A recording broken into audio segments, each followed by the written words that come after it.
Hi friends, Assalamu alaikum. இன்றைக்கி என்ன recipe அப்படின்னு பார்த்தீங்கன்னா சிக்கன் ஃப்ரைட் ரைஸ். சிம்பிளான வேலை எப்படி செய்யலாம், லஞ்ச் பாக்ஸ்க்கு ஈஸியாக எப்படி செய்யலாம், பசங்களுக்கு வந்துட்டு செஞ்சு கொடுத்தா ரொம்ப விரும்பி சாப்பிடுவாங்க. அதுக்கு தேவையான பொருட்கள்லாம் என்னென்னு பார்த்துடலாம். ரைஸ், பாஸ்மதி ரைஸ் வடித்து வச்சுருக்கேன் 1/2 kg. அப்புறம் வந்துட்டு கேரட், பீன்ஸ், ஆனியன் கட் பண்ணி குட்டி குட்டியாக கட் பண்ணி வச்சுருக்கேன். ரொம்ப சிம்பிளாக வீட்லேயே நம்ம வந்து டேஸ்டியான வேலை செஞ்சு கொடுக்கலாம். ஆயில் தேவையான அளவுக்கு. சிக்கன் பீசஸ் வந்துட்டு நம்ம குட்டி குட்டியாக கட் பண்ணி ஃப்ரை பண்ணி வச்சுக்கலாம். மசாலா போட்டு எக்கு, அப்புறம் வந்துட்டு பெப்பர் தூள், மிர்ச்சி மிளகாய் தூள், அப்புறம் சிட்டிக்கு மஞ்சள் தூள் தேவைன்னா போட்டுக்கலாம். நான் வந்துட்டு கொஞ்சம் டேஸ்ட்டுக்காக சோயா சாஸ் போட்டிருக்கேன். அப்புறம் இஞ்சி பூண்டு விழுது, உப்பு, அப்புறம் வந்து நூடுல்ஸ் மசாலா. நான் கொஞ்சம் நூடுல்ஸ் மசாலா போடுவேன், 1 2 3 மசாலா டேஸ்ட்டுக்காக. உங்களுக்கு தேவையாக இருந்துச்சு அப்படின்னா நீங்கள் போட்டுக்கலாம். இல்லை அப்படின்னு சொன்னாக்கா வந்துட்டு நீங்கள் ஸ்கிப் பண்ணிடலாம். ரைஸ் வந்துட்டு நல்லா உதிரியாக செஞ்சு வச்சிங்க அப்படின்னா ரொம்ப டேஸ்ட்டாக இருக்கும் சாப்பிட்றதுக்கு. ஸோ வந்துட்டு ரைஸ் நல்லா வந்து உதிரியாக வந்துட்டு வடித்து வச்சுருக்கேன். அதுக்கப்புறம் வந்துட்டு ஒரு கடாய் நல்லா சூடானதுமே வந்து நம்ம சைடு பை சைடாக சிக்கன் ஃப்ரை பண்ணணும் இல்லைங்களா, அதுக்காக வந்துட்டு ஆயில் ஊற்றிட்டுருக்கேன். சிக்கன் ஃப்ரை பண்ணிட்டோம் அப்படின்னு சொன்னாக்கா எடுத்து இதில் மிக்ஸ் பண்ணி வைக்கிறதுக்கு சரியாக இருக்கும். ஸோ வந்துட்டு சைடில் கடாய் வச்சு கடாய் ஹீட் ஆனதுமே ஆயில் போட்டுக்கலாம். பசங்களுக்கு மோஸ்ட் ஆஃப் ஆல் நம்ம வீட்டில் செஞ்சு கொடுக்குறது தான் வந்துட்டு என்ன கேட்டிங்க அப்படின்னு சொன்னால் ரொம்ப ஹெல்த்தியாக இருக்குங்க. ரொம்ப சிம்பிளாக நம்ம வீட்டிலே செஞ்சு கொடுத்தாலே என் பசங்க வந்து ஹோட்டல் ஃபுட்டே வந்து லைக் பண்ணுறதில்ல. நான் வந்துட்டு வீட்டிலையே செஞ்சு கொடுக்கறதுனால. ஸோ வந்து நீங்களும் ட்ரை பண்ணி பாருங்கள். கடாய் நல்லா வந்துட்டு சூடாகிட்டுருக்கு. ஆயில் ஊற்றிட்டேன். தேவையான அளவுக்கு ஆயில் ஊற்றி சூடாகிட்ட பிறகு நம்ம வந்துட்டு செப்பரேட்டாக தான் போட்டு நம்ம வந்துட்டு இது பண்ணணும் அப்படின்றதெல்லாம் கிடையாது.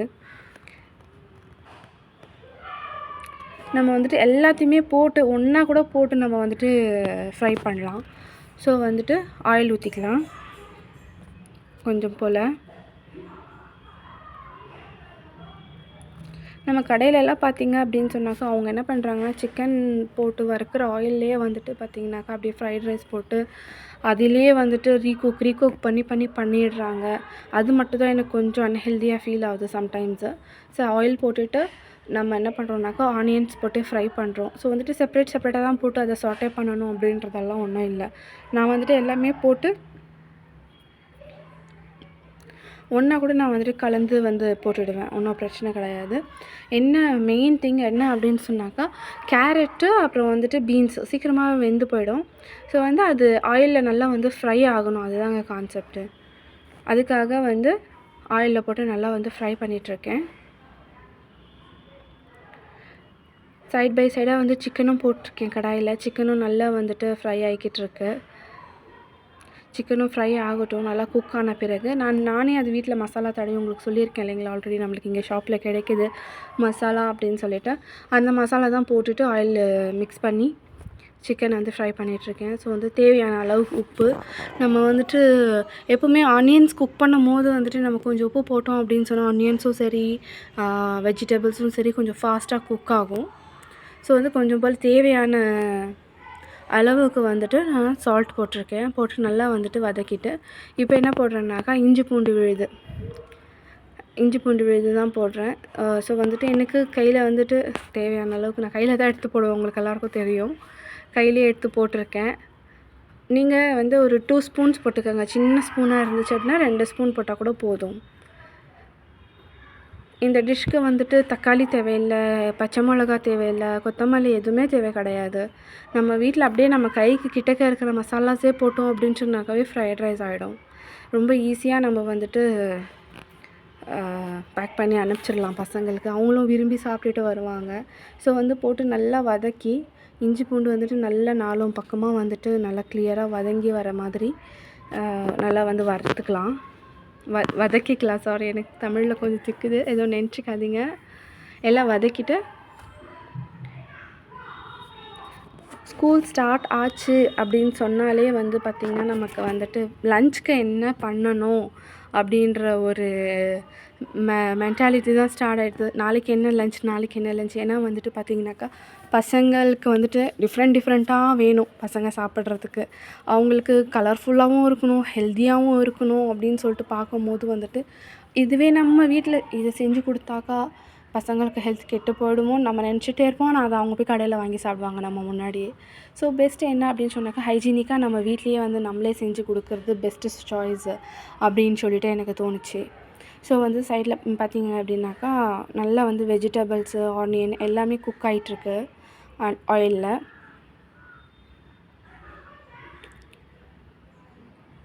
சிக்கனும் வந்துட்டு நல்லா ஃப்ரை ஆகிடுச்சு. ஸோ வந்துட்டு அந்த சிக்கனை எடுத்து நம்ம என்ன பண்ணலாம் அப்படின்னு சொன்னாக்கா ஒரு பிளேட்டில் ட்ரான்ஸ்ஃபர் பண்ணி வச்சுக்கலாம். ஃபுட்டு வந்துட்டு நம்ம ரெடி பண்ணிவிட்டு அதில் போட்டு மிக்ஸ் பண்ண வேண்டியது தான்.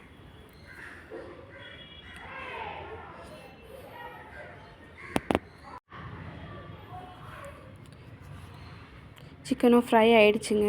சிக்கன் நல்லா கிறிஸ்பியாக ஃப்ரை ஆகிருக்கு. ஸோ எடுத்து கொஞ்சம் ஆற வச்சிடலாம். ஆக்சுவலாக ஸ்கூலுக்கு போகிற ஹரிபரியில் பசங்களுக்கு அனுப்புகிற ஹரிபரியில் வந்துட்டு நான் வேலைகள்லாம் செஞ்சிட்ருக்கேன். ஸோ பார்த்திங்க அப்படின்னாக்கா சைடில் நல்லா வெங்காயம், கேரட் எல்லாமே நல்லா வந்து குக் ஆகிடுச்சு. இப்போது வந்துட்டு சில பேர் வந்துட்டு எக்கை வந்து ஸ்க்ராம்பிள் பண்ணிவிட்டு எடுத்து போடுவாங்க. பட் நான் அந்த மாதிரி பண்ணுறது கிடையாது. நான் என்ன பண்ணுவேன் அப்படின்னு சொன்னாக்கா கடாயில் இருக்கிற அந்த காயெல்லாம் வந்துட்டு கொஞ்சம் ஓரமாக தள்ளிட்டு நடுவாப்பில் வந்துட்டு முட்டை வந்து உடச்சி ஊற்றி என்ன பண்ணுவேன் அப்படின்னு சொன்னாக்கா அதையே வந்து நல்லா ஸ்க்ராம்பிள் பண்ணி நான் மிக்ஸ் பண்ணிவிடுவேன்.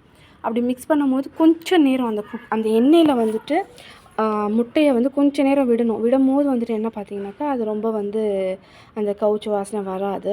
ஸோ நம்ம இதில் இஞ்சி பூண்டு எல்லாமே போட்டு இருக்கிறோம். ஸோ வந்து அதில் மிக்ஸ் ஆகும்போது இன்னும் வந்துட்டு பார்த்திங்க அப்படின்னாக்கா ஆஃப்டர்நூன் ஆனால் கூட வந்துட்டு ஒன்றுமே வந்து என்ன சொல்கிறது அந்த கவுச்சி வாசனை அதெல்லாம் வராது. இது வந்து 1 2 3 மசாலா. இது நான் வந்து டேஸ்ட்டுக்காக வந்து நான் ஆட் பண்ணுறேன். உங்களுக்கு தேவைன்னு இருந்துச்சுன்னா நீங்கள் போட்டுக்கலாம். கிடச்சிச்சு உங்கள் ஊரில் கிடைக்கிது அப்படின்னா நீங்கள் போட்டுக்கலாம். இல்லை அப்படின்னு சொன்னாக்கா நீங்கள் ஸ்கிப் பண்ணலாம். இல்லை வந்துட்டு கறி பவுடர் கிடைக்குது இல்லைங்களா, அந்த எல்லா மசாலாவும் சேர்த்த மாதிரி கறி பவுடர் கிடைக்கும் இல்லைங்களா, அது கூட நீங்கள் போட்டுக்கலாம். மிளகாத்தூள் வந்து நான் சொன்னேன் இல்லைங்களா சின்ன ஸ்பூன் வச்சுருக்கேன்னு சொல்லிட்டு, சின்ன ஸ்பூனில் வந்துட்டு 1.5 ஸ்பூன் மிளகாத்தூள் போட்டிருக்கேன். மிளகாத்தூள் இது வெறும் மிளகாத்தூள். சில பேர் வந்துட்டு அதே தனியாலாம் போட்டு அரைப்பாங்க. நாங்கள் வந்துட்டு தனித்தனியாக தான் அரைப்போம். மிளகாத்தூள், தனியாத்தூள் எல்லாமே தனியாக அரைச்சி வச்சுருப்போம். இது வந்துட்டு வெறும் மிளகாத்தூள்னு சொல்வீங்க இல்லைங்களா, ப்ளெயின் மிளகாத்தூள் அது போட்டு நல்லா முட்டை வந்துட்டு வேகட்டும். இப்போ வந்துட்டு பெப்பர் பவுடர் போட்டுக்கலாம். ஸோ வந்துட்டு பெப்பர் வந்து உங்கள் டேஸ்ட்டுக்கு ஏற்ற மாதிரி. ஏன்னா வந்து சில பசங்க வந்துட்டு காரம் நிறையா சாப்பிட மாட்டாங்க. நான் இது வந்துட்டு கொஞ்சம் அதிகமாக தான் போட்டிருக்கேன். ஏன்னா வந்துட்டு பப்புக்கு வந்து கோல்டு இருக்குது அப்படின்றதுனால கொஞ்சம் அதிகமாக தான் நான் போட்டிருக்கேன். ஸோ உங்களுக்கு தேவையான அளவுக்கு நீங்கள் போட்டுக்கலாம். இப்போ வந்து சிக்கனும் போட்டு நல்லா வந்து கைவிடாமல் வந்துட்டு கலரணும். ஏன்னா முட்டை போட்டுட்டோம் இல்லைங்களா, முட்டை போட்டதுனால என்ன ஆகும்னு சொன்னால் டக்குன்னு வந்துட்டு அடி பிடிக்க ஆரம்பிச்சிடும். நீங்கள் டொமேட்டோ சாஸ் இருந்தால் கூட போடலாம். நான் வந்துட்டு சோயா சாஸ் மட்டும் தான் இருந்துச்சு, டொமேட்டோ சாஸ் இல்லை அன்றைக்கி. அதனால வந்துட்டு சோயா சாஸ் மட்டும் போட்டுக்கிட்டேன் கொஞ்சமாக அந்த ஃப்ளேவருக்காக. உங்களுக்கு தேவையில்லை அப்படின்னு சொன்னாக்கா சில பேர் வந்துட்டு அது வேண்டான்னு நினச்சிங்க அப்படின்னாக்கா அதை கூட நீங்கள் வந்துட்டு ஸ்கிப் பண்ணலாம். அந்த டேஸ்ட் வந்துட்டு மாறாது, ஒன்றுமே மாறாது, நல்லாவே இருக்கும். நல்லா போட்டு கைவிடாமல் வந்துட்டு நல்லா வந்து கிண்டி விடுங்க. டக்குன்னு வந்துட்டு முட்டை போட்டதுனால வந்துட்டு என்ன ஆகும் அப்படின்னா டக்குன்னு வந்து அடி பிடிக்கும். அதை நம்ம கிண்டி விட்டோம் அப்படின்னா அது சரியாயிடும். முட்டையை ஏன் நம்ம வந்துட்டு கடாயிலே போட்டுடுறோம், ஸ்க்ராம்பிள் பண்ணி தனியாக போடலை அப்படின்னாக்கா அந்த முட்டையோடைய அந்த எல்லாமே அந்த ஃப்ளேவர் எல்லாமே வந்து அதுலேயும் வந்துட்டு டேஸ்ட்டு நல்லா கூட்டும் சாப்பாட்டுக்கு. அதுக்காக தான் வந்துட்டு நான் அதிலே போட்டு நல்லா கலக்கி விட்டுருக்கேன். இவ்வளோதாங்க ப்ரிப்ரேஷன். சும்மா அந்த 4 பொருள் நம்ம கைக்கு கிடைக்கிற 4 பொருள் 4-5 பொருளை வச்சு நம்ம வந்துட்டு என்ன பண்ணலாம் அப்படின்னு சொன்னாக்கா சிக்கன் ஃப்ரைட் ரைஸ் நம்ம வீட்லேயே பசங்களுக்கு செஞ்சு கொடுத்துர்லாம். ஏதாச்சும் உங்களுக்கு டவுட் இருக்குது அப்படின்னு சொன்னாக்கா நீங்கள் வந்துட்டு என்கிட்ட கேட்கலாம். நீங்கள் வந்து கமெண்ட் பண்ணுங்கள், சப்ஸ்கிரைப் பண்ணுங்கள், சேனலை சப்போர்ட் பண்ணுங்கள். ஸோ வந்துட்டு கொஞ்சம் கொஞ்சமாக நாங்களும் வந்துட்டு கற்றுக்குறோம் இப்படியெல்லாம் போடலாம் அப்படின்னு சொல்லிட்டு எங்களுக்கு தெரிஞ்ச வீடியோஸ் அதாவது வீடியோஸ் சொல்கிறேன், எங்களுக்கு தெரிஞ்ச ரெசிபீஸ்லாம் நாங்கள் ஷேர் பண்ணுறோம். சப்ஸ்கிரைப் பண்ணுங்கள், லைக் பண்ணுங்கள், ஷேர் பண்ணுங்கள். ஸோ வந்துட்டு இப்போது ரைஸ் வந்துட்டு எந்த அளவுக்கு தேவை அப்படின்றது வந்துட்டு ஃபஸ்ட்டு நம்ம கலக்கும் போதே தெரிஞ்சிடும் நமக்கு போட்டு. நான் வந்துட்டு பசங்களுக்கு சாப்பிட அப்புறம் வந்துட்டு லஞ்சுக்கு எடுத்துகிட்டு போகிறதுக்காக வந்துட்டு நான் ஒரு 1/2 kg ரைஸ் போல் தான் வடித்தேன்.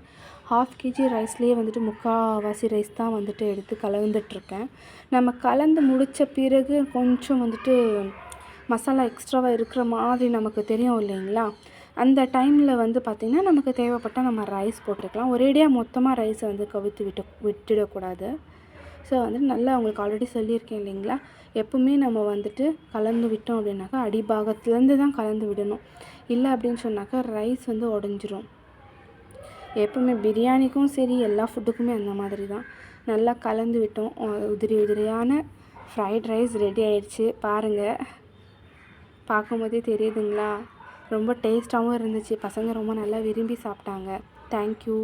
பிடிச்சிருந்தா லைக் பண்ணுங்கள், ஷேர் பண்ணுங்கள், சப்ஸ்கிரைப் பண்ணுங்கள். தேங்க்யூ. பாய்.